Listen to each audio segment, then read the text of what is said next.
Welcome to Virtual Coffee with Dawn Rickabaugh, the Note Queen, where we talk about owner financing and notes. Financial solutions, one mom and pop to another. So, what's kind of the complexion of your portfolio? Portfolio.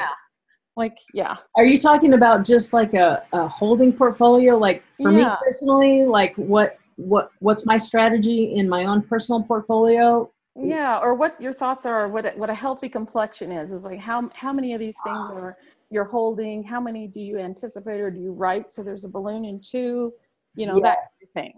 Okay, this is like just for you. Like if you're managing your own funds, you have some self-directed IRAs and 401ks and HSAs potentially, right? That kind of a thing. Yeah, because I'm just now stepping into wanting to invest for myself. Yeah, so, fantastic. Yeah, so for me, here's what I like. I'm definitely a lot heavier in paper than I am property, but I like both. I like some property and some paper. So when I first moved up here to northwestern Nevada, here in Carson City, I had no property except for my house, right? So I had only paper, and I go, this is imbalanced. I need to add some property. And so in the last 18 months, I added 5 buy and hold properties. And except for my primary residence, all of them are, one's kind of a second home, and I'm waiting for those grandbabies. Someday I'm going to get grandbabies that want to come play and, hang out at the ranch and have absolutely ride horses. Well, I can't manage the horses. I've got to figure that one out, but quads and go down by the river and stuff like that. So anyway, the other 3, I'm doing Airbnb short-term rentals with them because I can increase the profits from them. And it also has the effective, I like the feeling of, and I like owning my properties, my primary residence. Here's just me. I like owning my primary residence free and clear, no leverage. Just because I'm very positive. I'm like enormously positive about the future of the planet, but I think we are going through a really, really tough time, right? And I think it's going to probably be very tumultuous in a transition period. So I kind of I'm prepared for the worst. I expect the best, but I'm prepared for the worst. So I'm very conservative.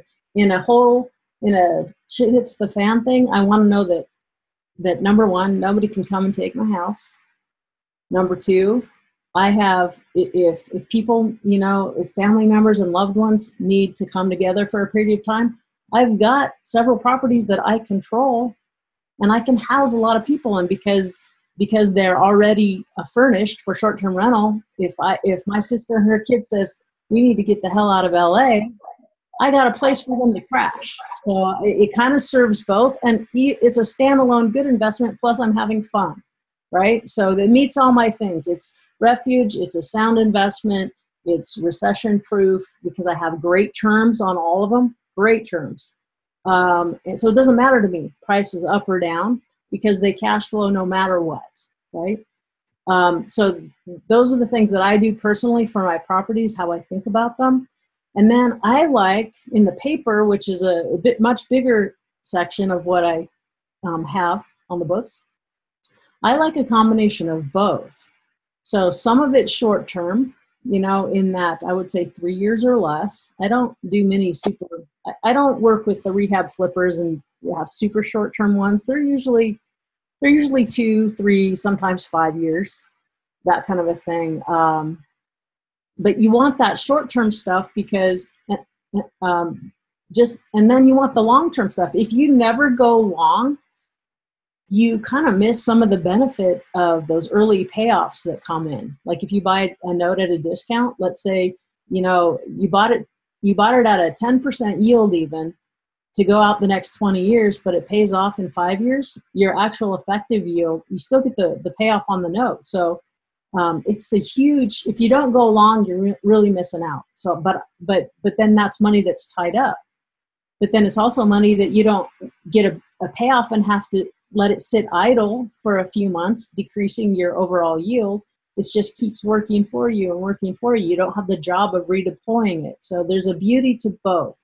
But some of it, it's like, I don't like all of my capital be tied up in something all the time. So I have lots of that go long, and I get surprise payoffs, which is a nice for your yield. And then I got some that's short term that I know I'll have it back, and I have the velocity, and I can charge points or invest in something or flip something, like that. So does that make sense? It really does. I really appreciate that. Thank you. Yeah. Okay. Well, thank you for that question. You brought up some fantastic things, and thanks again for being on here. You've been listening to Virtual Coffee with Dawn Rickabaugh. For more, please visit notequeen.com.